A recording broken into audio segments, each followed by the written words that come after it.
must admit, I didn't think of all that in my time when I started doing all these things. I didn't think, I just got on with it. But there was no cable, there was no mobile phones as well in those days. Pausing is very important. We all need to pause for a while. And once you do that, express my pain in the form of a thing. Which is now the painting. I just went and bought myself some colors, glass painting colors, and I started painting on my glass windows. I still have my moments of confusion, the highs and lows of wanting more validation than I get. Once you take those baby steps, I think the bigger steps just follow. What is this? What is Let's Talk About Life?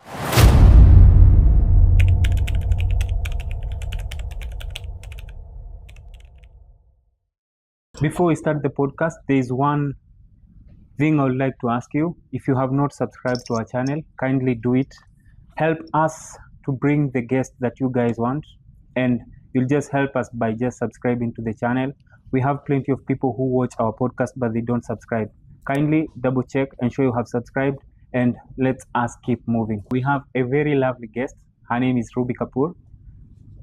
Welcome, Miss Ruby. Thank you so much. Thank you so much for having me here, both of you. Yeah. Really, and making me sit in the center. I feel so very important. Thank you. Yeah, we have sandwiched you, right? Absolutely. Should I dread it? What is this? What is Let's Talk About Life? It's a really nice question, actually, to begin. Kind of different. It's not a title. It's not just a title. It's a conversation. It's a conversation starter which we all need to get involved with these days. As you know, the challenges the world is facing nowadays and always has in different percentages. But it's become very imperative these days to actually have honest conversations, question yourself to raise your awareness right at the onset. And it's only with sheer honesty can we move ahead. Okay. So this book is primarily, it's not just a mere title which sounds wonderful, let's talk about life, but I mean it in depth. Let's have in-depth conversations.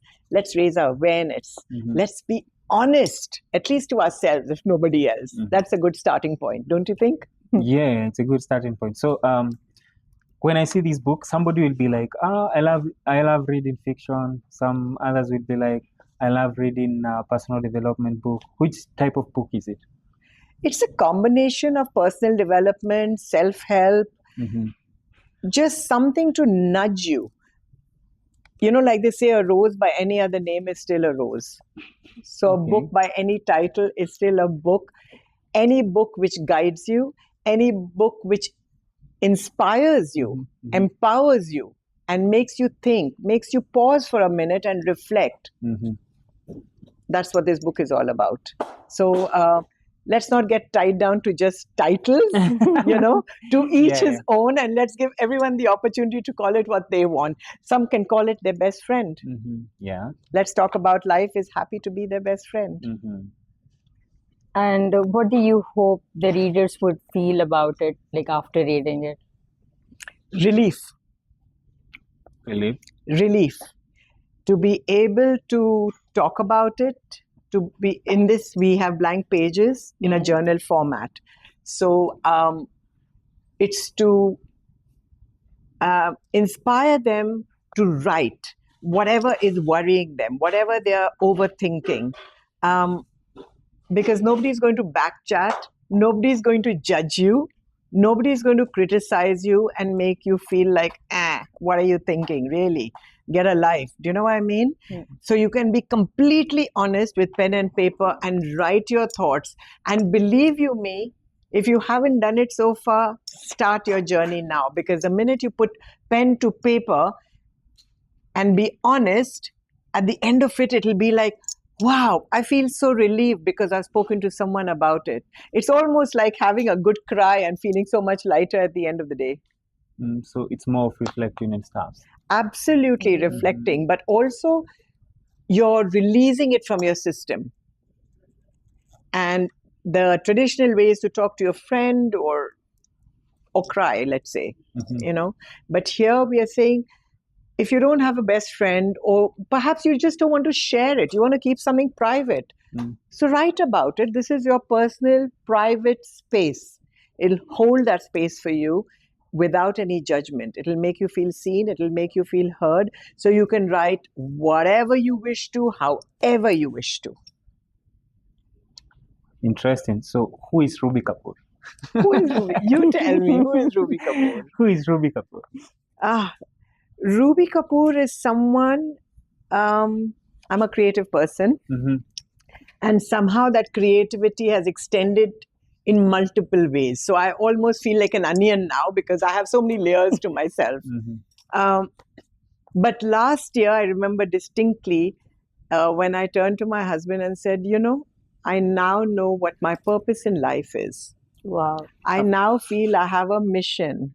Now, I don't know where these words came from because I hadn't consciously thought of them.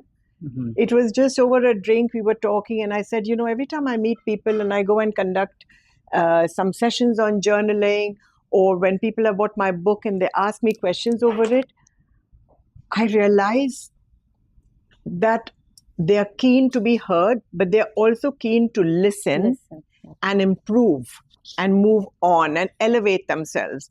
And I said, the minute somebody takes my advice, my opinion, or anything that I have to share in the right spirit, it makes me feel so good. I feel satisfied, I feel gratified that I'm capable of doing something far beyond myself, giving back, so to speak. And that's when I realized that, hey, we should all be born with some kind of purpose. We're not just here to eat, drink, make merry, and then drop dead one day. It'd be nice to give back, leave as a legacy, and make a difference in people's lives. And if I can do that to even one person, boss, that's a brilliant feeling. Yeah, that is very interesting because basically, when you talk of purpose, and I happen to attend plenty of philosophical events whereby you will get people with different opinions, and people will say we don't have free will, and you're like, what are you talking about? And I feel like plenty of people, they truly don't know their purpose in life, and sometimes you'll find the only way to find your purpose, it's maybe by reflecting inwards and questioning yourself more than you truly know about the outside world. Surely, I totally agree with you. A lot of people don't know their purpose or their mission in life, not because they don't have one, because they haven't sat back and listened to themselves. Exactly. In this fast-moving world, they're rushing from, let's say, one event, one dinner, one lunch, one going to work, domesticity, everything that we all have in our life, which is wonderful. But having said that, taking a few moments to reflect on yourself, talking to yourself honestly, however ugly it might sound, because it's not really ugliness, which we think like, we feel bad even thinking about it sometimes. And how can I think like this? How can I feel that way? But that's not wrong. I think it's a fabulous platform to start from, because there's nobody going to judge you. No one's perfect over here. You don't have to be perfect, but at least it'll raise your awareness and say, okay, if this is which is not so great about me, or my thinking is on the wrong path, I can pull back and restart again. Because there's no timeline for restarting your life, right? Exactly. So yeah, pausing is very important. We all need to pause for a while. And once you do that, the answers come to you. Yeah, this connects to my next question, which is, who is the book for? Everyone. Or journal? Everyone. Everyone, for all genders, for all age groups, for anyone who wants to take a moment off for themselves and just be honest. And trust me, it's great fun. Once you start writing, journaling, of course, it'll stop your overthinking. You will find clarity in your decisions. You will find solutions as to what to do next. But it'll be, like you're habituated every day to have your cup of coffee, let's say. So it becomes a wonderful habit to get to maybe once a day, morning or evening, or once a week, to sit down and just right, free flow. And once you've done that, you will feel relief. You will feel relieved, like you've spoken about what's happened during the course of the week, you've voiced it, and then in a day or two, you can go back and read and see what you've learned from it, or where you want to move from, or which mistakes you are making repeatedly. You will see patterns. So, yes, and it's for all age groups, because at every age group, you have different challenges. Yeah. Teenagers going to Yeah, university, dealing with their fellow mates at school or their teachers, or which direction their life should take. What should they study? Which path should they follow? Their parents are saying, get into engineering, but you want to go and be a dentist, for example. I Or want to you, be a comedian. or I want to be a comedian. Yeah, I just want to be a model. I want to just chat on podcasts. It could be anything and everything, and there's nothing wrong with it. You can always do both things. You can do whatever you wish to, but that's only if you start listening to your true self, rather than have regrets later on in life and say, you know what, I wish I had done did that. Yeah. I wish I had listened to myself, you know. And then you have that regret of not doing so. So now you've got the opportunity, because the opportunities are there, and parents have also evolved with time. They give their children the open spaces to run free and do whatever they wish to. So take advantage of that. The free will is yours. The choices you make are yours.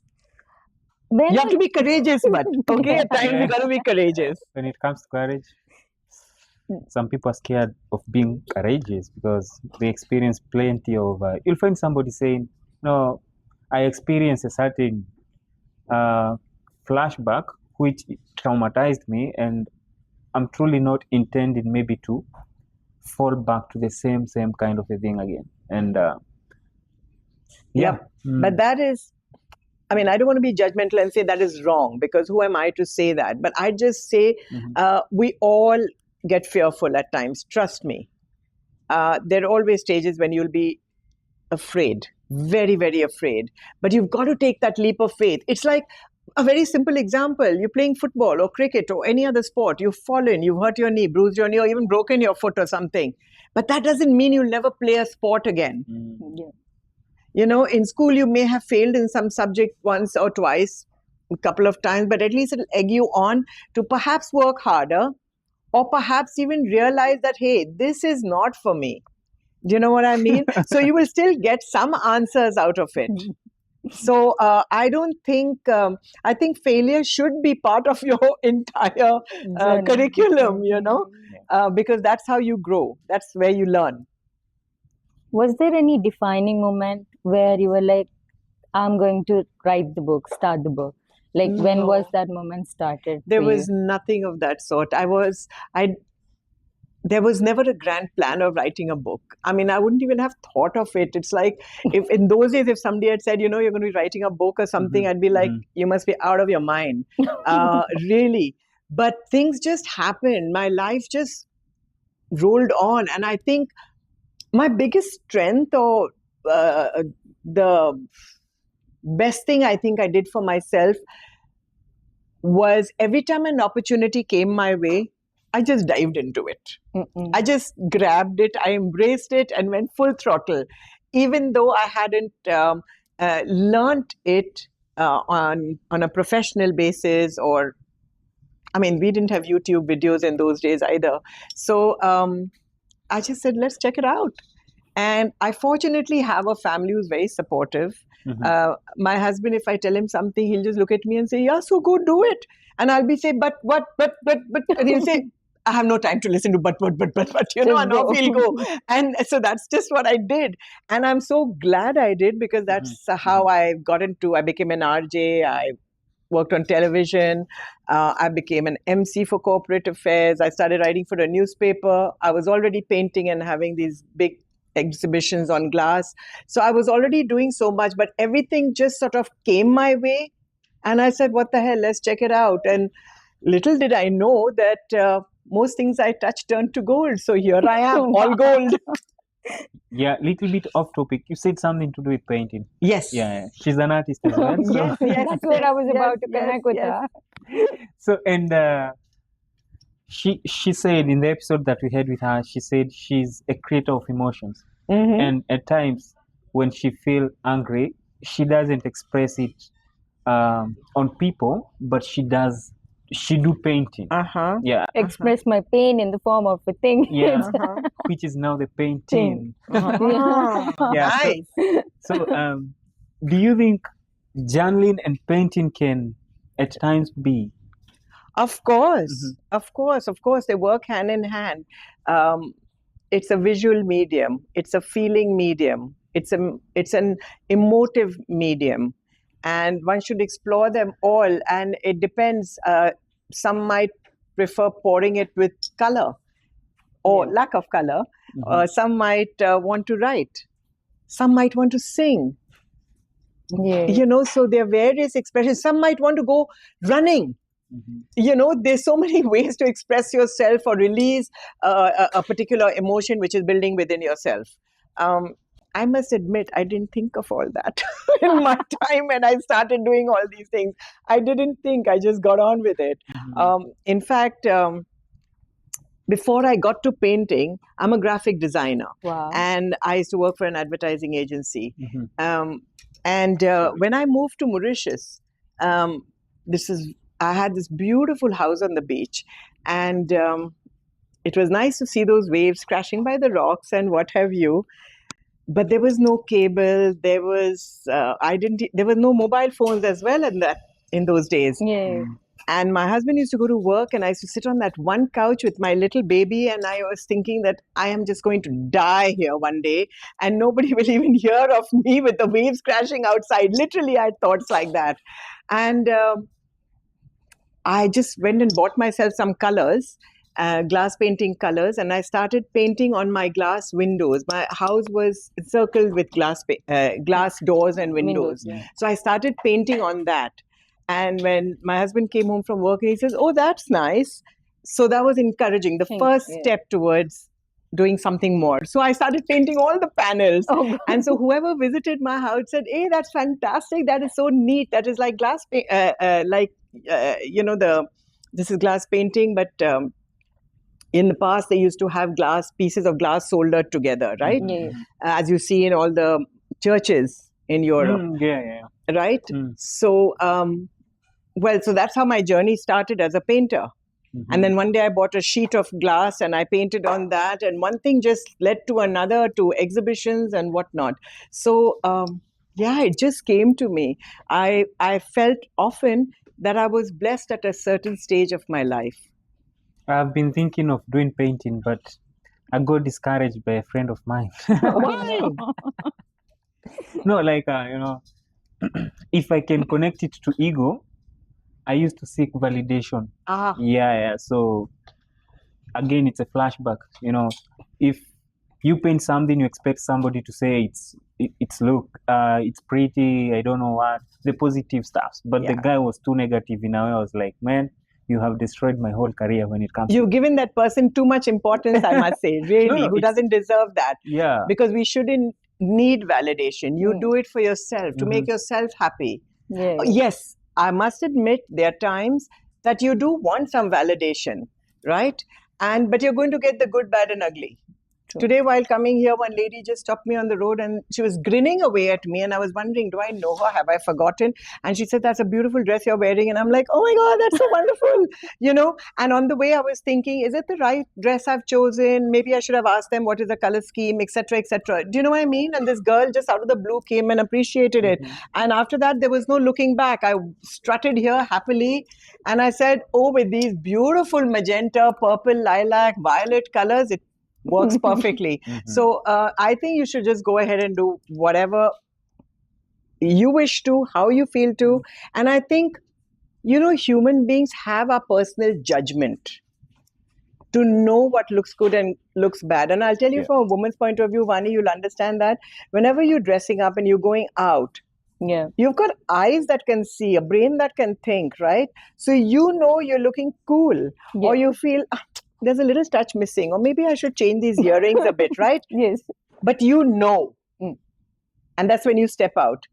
And the worst thing is asking somebody and the person says, "Oh, wait, let me think. I'll tell you about it later." And you're like, I really don't need that because I've got an eyesight which is telling me you look too good to be true. So go right ahead with that, whether it comes to writing, painting, or anything else that you do. That's all I have to say on this. So Just forge ahead. So according to our conversation, from what I have been listening to you Yeah. from now, so you said that you are an RJ, you are a VJ. VJ, like architect, and then Not an writer, architect, painter, just painter, yes. and even the advertisements as well. Yes. Yeah. So Graphic all design. that. So which one you have enjoyed the utmost and why? I'm enjoying my present. Everywhere. Because when I did advertising, I didn't know anything else. So I enjoyed it. But in those days, I was also a bit, let's say, you know how when we're young, we're carefree, we're a little indisciplined, we're just doing it. Yeah, we're having, and you just get on with it. You don't give it so much thought. You don't get intense about it, right? You're doing it because of money or something? You're doing it because you have a job and you enjoy what you do, but you enjoy there's so many distractions. So you don't give it that time, and you haven't given yourself that me time to pause and say, do I really like it or don't I like it? Life is too fast and happy. And then later on, when you slow down a little bit and you start exploring other opportunities which came my way, I realized I loved the media. I loved chatting with people. I loved those conversations on radio. I loved it on being a VJ and as an MC, or it was the conversations and people which really made my heart sing. And so slowly and steadily, everything I did which was media related made me happy. And then I wrote this book. So when I meet people during these sessions, and when they come and talk to me and vice versa, I'm saying, oh my God, I'm loving it. So the one consistency has been conversations. And that's why this book is all about conversations. Yeah, connecting to that, what would 10-year-old Ruby think of the Ruby of now? The 10-year-old Ruby? Yeah. Gosh, I don't even remember that. I mean, ask me a little later. I don't even know what I was at 10 years old. I was a scatterbrained kid, probably. Okay. 10 years and 9 months? No. Let's okay, like 20 years, let's say 20 years. What would I have done different? Yeah. I mean, what would she think of the Ruby of today? I think she'll be very proud of the Ruby of today. To see how far Ruby has really come, how much Ruby has grown, how much Ruby has grown in confidence, the ability to try so many things fearlessly, and not be bogged down by opinions, not having to shrink myself anymore. Okay, what will this one say and what will that one say? Oh, I'm afraid of their reactions. So, she would be really proud of this Ruby, because I'm not that afraid anymore. There are still moments as being a human where you will, go through the ifs and buts. But overall, it's been a huge leap of faith. And I'm really grateful for that blessing, wherever it has come from, the universe, God, or whatever you call it. My family's encouragement, my immediate family, and that is my husband primarily. He's really let me fly. And I'm really thankful for that. So even when he messes up, sometimes I forgive him, because he's still the best sweetheart I know. Yeah, he lets you fly. He lets me fly. He's a flyer, by the way. He's a pilot. He's a pilot. So, yes, he's a pilot. So he knows what flying is all about. And maybe subconsciously it comes off on just his attitude and his way of living. And so he was like, go, Ruby, fly. In fact, there are times when I say, no, I don't want to go because I'll be away. And what if this and what if that? And I'll make all kinds of excuses. And he'll just look and roll his eyes. And I'm like, okay, I'm sorry. I'll go fly. So what is this book is for? Like, I mean, what problem can it solve? Let's say I'm a guy who is going through a lot of things. I'm a Gen Z, by the way. So, and when I look to my fellow friends, I have plenty of friends. There are those people who they are chasing financial gain. Others, they are chasing being good in social media and stuff. And others, they want to become big influencers. But I think we have one thing in common, whereby all of us, we have confusion. Like, we are confused. We don't know what we truly need. True. Yeah. True. What problem can it solve? Whether it comes to a Gen Z, baby boomer, and It will not solve your problems. Okay, but it will give you clarity. Clarity. Okay. Because with the articles, you're Gen Z, right? And all the Gen Zs are super smart. They sometimes think they know too much as well. I need to reflect on that. Exactly, that's why I said it. So no, but jokes apart, y'all do know a lot more. Okay, and the availability is out there, so you'll tend to pick up all the new happenings far quicker. But you'll need to slow down and you'll need to pause and sometimes not think that you'll know it all. Okay. So in this book, when you start, the reason the articles are short is because there's attention deficit all around. But you know things inside of yourself. You're intelligent enough. So you just read that and it sort of nudges you. It reminds you. It makes you think something like, yes, actually. And once you start writing, it gets even better because you will see patterns in your behavior, in your manner of thinking, and therefore you will get the solution as to what to do next. So the book won't give it to you. You will find it for yourself, but it's a stepwise program. But you must start writing and talking and being completely honest with yourself, however not good it sounds. You said jokes aside, but there's a friend of mine, I caught him speaking to himself, and I asked him what's wrong. He said, you know what, I'm self-employed. I'm just having a meeting with myself. Bless him. People say I think, I think this is the best meeting with yourself. But this is the best meeting with yourself because, when you're having that meeting with yourself, there's still nobody to take minutes of the meeting, right? But when you write it, the minutes are right here in front of you. And once you move on from that, so let's say a week, 10 days, maybe 6 months later, you can go back and reflect and see how far you have come. Going back to the question you just asked me, that what would that Ruby say to this Ruby, or what would she feel? To be honest, I don't have something which I can go back to because there was no journaling in those days and nobody advised us any better, right?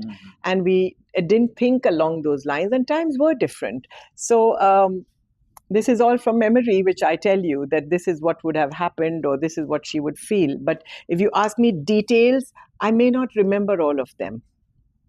But times are different. So now you can do it and you can see your growth in real time. Yeah, I have a question, but I don't know whether you'll ask it in two ways. Has it ever reached to a point whereby you are so obsessed into achieving a goal? Let's say, for example, like maybe publishing this book. And what kept you motivated, or what keeps you motivated and chasing the thing that you truly want? I think it's an element of discipline. Wow. The discipline that once it's like that little bee has gotten into my bonnet and I feel that this will be a fantastic project and let's check it out. Let's work on it. And one thing just leads to another. And the more you work on it, you see, oh my God, you see the potential. It sort of just grows. And the more you see the potential, and start seeing between the lines, you say, oh my God, I need to do this. Because if I stop right now, it's almost like abandoning a part of yourself. And we all know life is short. We don't know what tomorrow holds. So if you're not going to do it now, then when are we going to do it?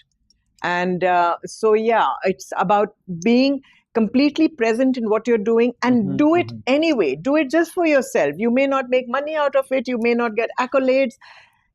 You may get nothing out of it from the outside world, but what you'll get inside is true satisfaction. I did it. And like when I check this book, like there are small journals in each page. Yes. So how did you start writing it, and like how long did you took, and like how did you carry all the experiences? Because it's not just one day's experience. No. Yeah, like it's a path you carried it. Yes. So I want to know like how, like this part I have to portray. It's quite funny you asked me this question, Vani, but I really don't have the proper answer for it. Okay, because I'm in general, sorry. no, not at all, but it's good because it's giving me a moment to think, how did I get there? The first is conversations. Mm. Conversations, because I love people, I love interacting with people. I'm a complete extrovert. Social Secondly, butterfly. totally. I don't know if I'm much of a butterfly now, but You I are guess I have been at indeed. times. So advertising was also very people related, consumer related as to what people like. So you're talking to marketing people and your team, etc., to how to put something out there which people will believe in and relate to, so that if you're selling a product, they trust you. They trust your ad to go and buy that product, right? So you're having conversations. Uh, Moving on to when I moved to, I've traveled a lot in my life. I've been an expatriate for many years. I've traveled a lot. So therefore, you've met all kinds of people, whether it's in an aircraft or where at the airport. And being a chatty person, I'm always chatting, right? And then when I started doing radio, I had this chat show called Talk to Me. And they asked me to talk on radio, and I was like, "What am I going to talk about?" I was clueless, and they said, "Oh, just go and talk about anything."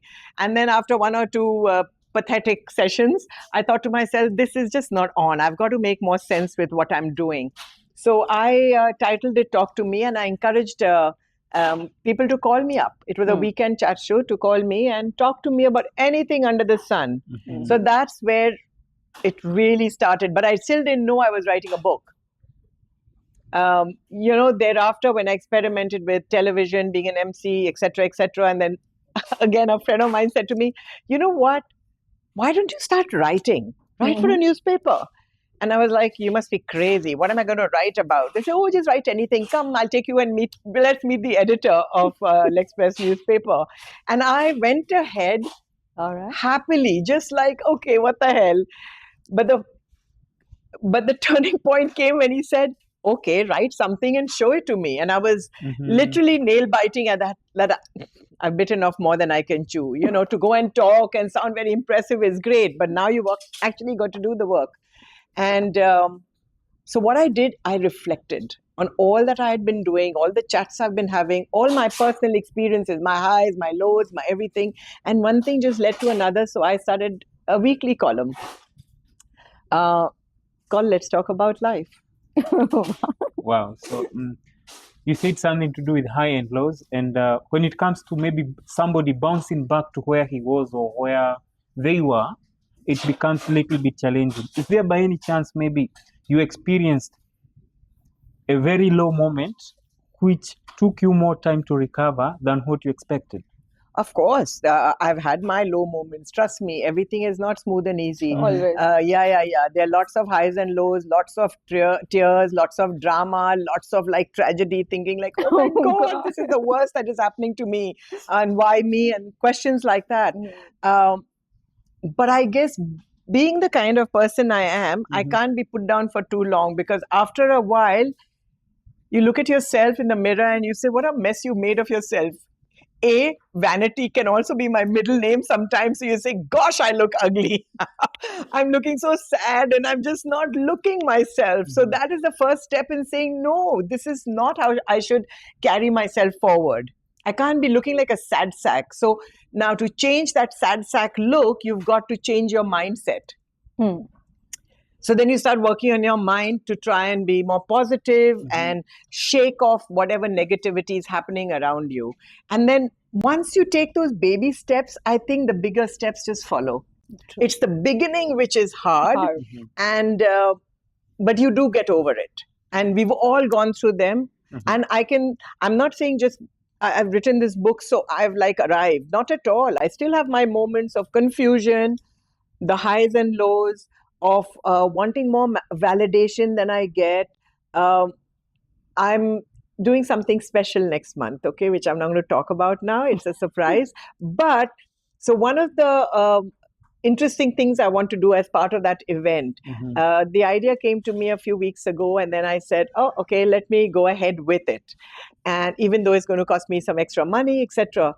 And now I'm confused. Should it be this design or that design? Should I do that in yellow? Do I do that in white? And, all kinds of crazy clutter in my brain. And my daughter said to me today, Mommy, why are you asking everybody? I'm asking my husband, I'm sending a message to a friend of mine in India, I'm talking to one daughter and the other daughter, and I'm sitting even more confused. And I realized that as a youngster, she's trying to tell me and teach me something. Pick what you like and go with it. And even though I've known this all along, I've lived all my life like that, I've made decisions on my own. And now suddenly I'm at a point where I feel I need to ask anybody. And I'm not enjoying that, Dennis, I can assure you. There's a quote that says that if you want to fail, just ask more than 2 people. Absolutely. And that's what I'm beginning to do nowadays. So I realize now that I need to put a stop to that. Hey, so I've already seen a pattern happening lately where I'm just because also there are people in the house. Oh, what do you think? Oh, what do you think? No. Take your decision and go with your heart. Follow it. Wow, interesting. So, can you advise us as future authors or somebody outside there who truly want to publish a book, or maybe they have written a book, they want to start writing a book? What advice? My goodness, that's a heavy one. But what I did, I can only tell you what I have done. I've had no big plan. I've just followed my heart. I've taken the opportunity that has come my way and turned it around. I haven't, when I started, it was conversations to myself, notes to myself when I used to write. And I used to feel so much better once I vented it all out on paper. And at that time, you don't think about your handwriting, the color of your pen, whether you're writing on scraps of paper, whether your English is correct, whether it's grammatically in order, punctuations, etc. Nothing. You just, for lack of a better word, you just vomit it out, and leave it there. And then, you leave it there. And you feel better because you haven't sat to think, by the time, because if you start thinking about your language and the grammar and the punctuation and the correct paper or pink scented paper or whatever, then the whole essence gets lost. So you shouldn't lose your impulsiveness. And even in emotions, you have impulsiveness. When you're crying, you're crying. You can't plan your crying so you can plan your writing. You can't do that, right? When you're feeling it, you just feel with it and go with that flow. And I think you get the best content with that. At least that's what happened to me. When I feel it, that's when I go ahead and write it or design something or do something, right? I don't wait because then the moment passes and then it's another story. Now we can say that Ruby Kapoor is an author, right? Ouch. No, I think author is too serious a term for me. I think Ruby Kapoor is a friend. Ruby Kapoor is somebody who you'd like to have conversations with.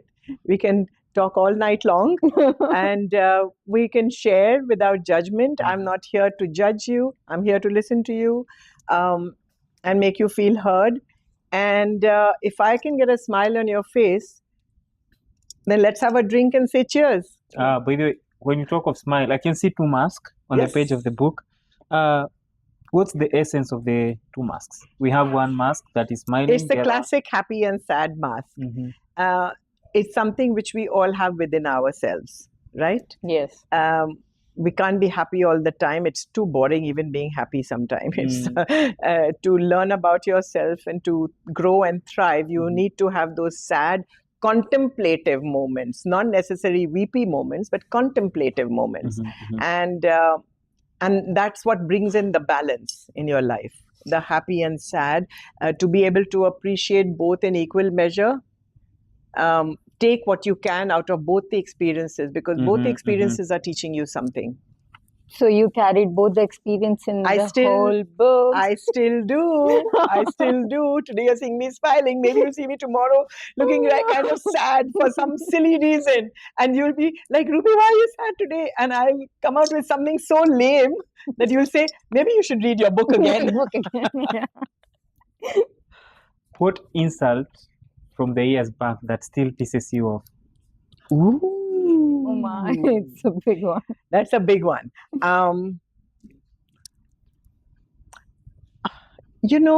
There may have been people, there may have been situations where people have been unkind to me, either in tone and manner or in action.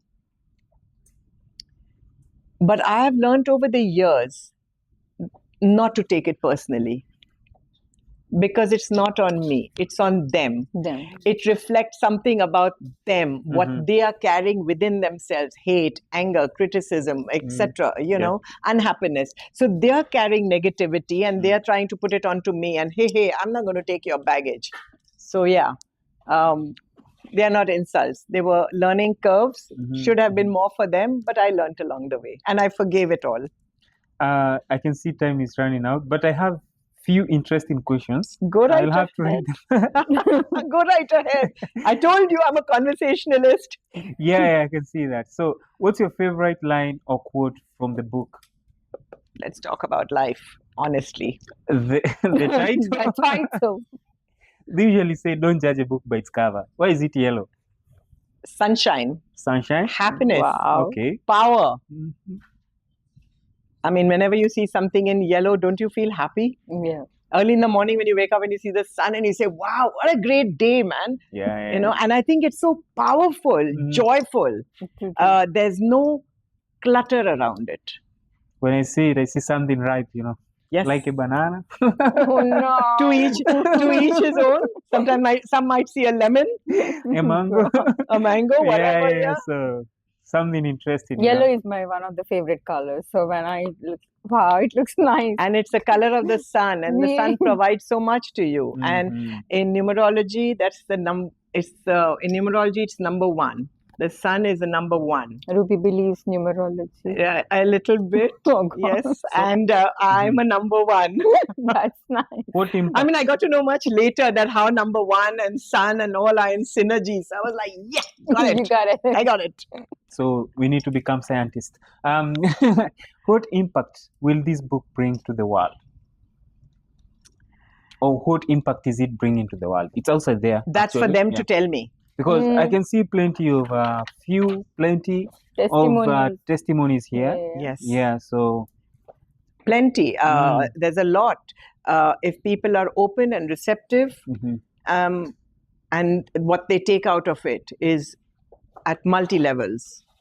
So it's for them to tell me, for each of them to tell me what difference it made to them. And the difference it made to you would be different than what difference it made to her. And since both of you have my book, I am going to turn this to a question like, hey, what difference did it make to you? Let's start. Oh my Ladies first. Okay, well, eeny, meeny, miny, mo. Dennis, tell me.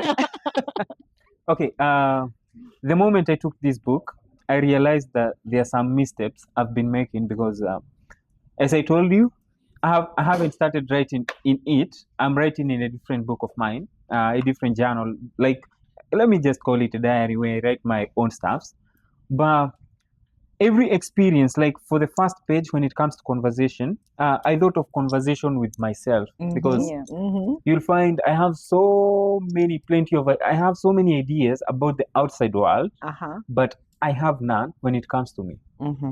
So I did little of reflecting because before I got asked by Caroline, what brings me joy? In her journal as well, it has that question. What brings you joy? And it took me more than 30 minutes just fighting with myself. The Dennis is fighting with the Dennis. And I was like, man, I'm not serious because I truly don't know what brings me joy. At times you can say something that will bring me joy today, it will be different from the one that you can outgrow that.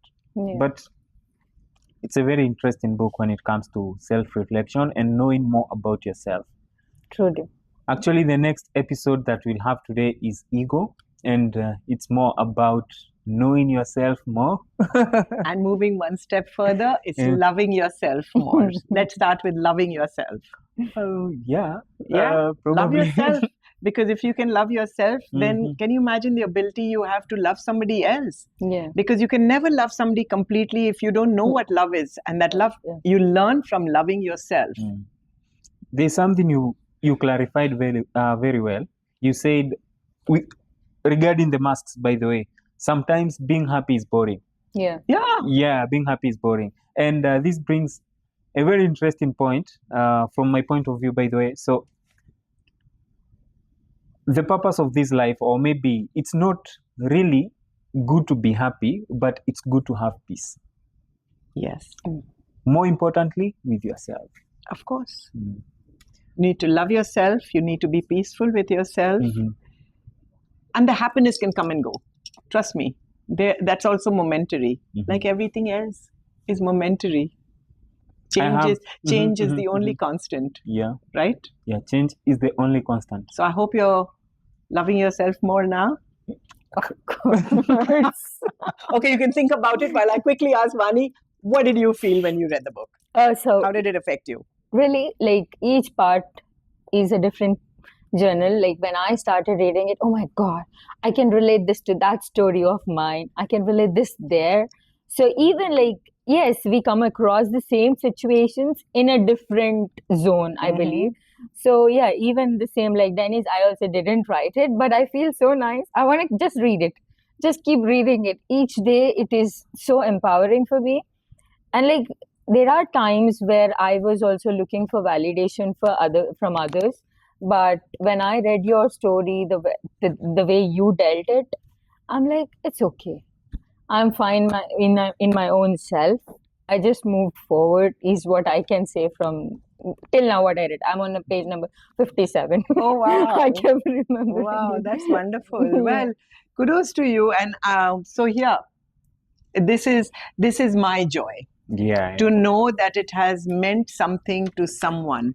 I also is read the important. testimonials, like how it has reflected in their lives with your Yes, book. yes. So I want to ask from that, like, is there any one testimonial like which you connected deeply with any of the person from the ones who I- shared you? I connected with all of them at different levels, Hmm. but because each one brings a different voice, a different emotion. Mhm. So I think it would be a bit unfair if I judged one from right. another, because each brought something else to the table. Mm-mm. And I value it. I value them for giving that time and the space to this book Mhm. and to help me create this magic. It wasn't me alone. It always then ends up becoming a team effort. Like I'd say, if my husband supported me, or my, whoever wrote the testimonials, and to the readers as well, that's what makes a complete team sing and love Yeah. themselves. Do you have a project that is coming on? I do. Mhm. But I think that's got to be part 2 of your podcast. Yeah. hopefully. Something fantabulous. And I'm not going to talk about it right now because there are layers to that. And I'm very, very excited. It's It's a suspense. it's another book, actually. It's another book. A second of this, The right? second of this. Mhm. And through that, I've already got an idea for the third one. So it's going to be a trilogy, and I want all of you to be part of it. Yeah. My testimony will be in the third one. Huh? We will be honored. You will have to Definitely. be part of my third book, Dennis. I'm giving you enough time. Okay, so no excuses. Mhm. And Oh yes, my God. I want to hear about your Now journey you as have to to how write. you fell in love with yourself. Okay. Deal? We've locked it, right? Yeah. We've locked it on camera. Yes. It's a wrap.